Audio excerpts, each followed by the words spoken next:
Hepinize merhaba arkadaşlar. Bu cümlelere video yok ama bu arkadaşımız scamlamaya çalıştı. Benim en sevdiğim YouTuber kanallarından birisini. Ben de burada moderatörüm. Şimdi bu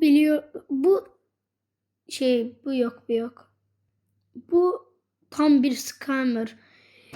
Bu biliyorsunuz ne yapar? O yayında scam yapmaya çalıştı, scam yaptı. Sonra bu yayıncı scam yapmaya çalıştı. Ben dirençimi dedim ki scammer'dı. Tam yenisi ne satmış ya.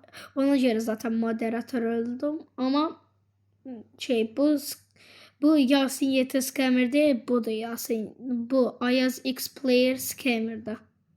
Bundan abone de olmayın. Çıxın abone. Səs. Xeyr. Buna baxın. Buna. 2018.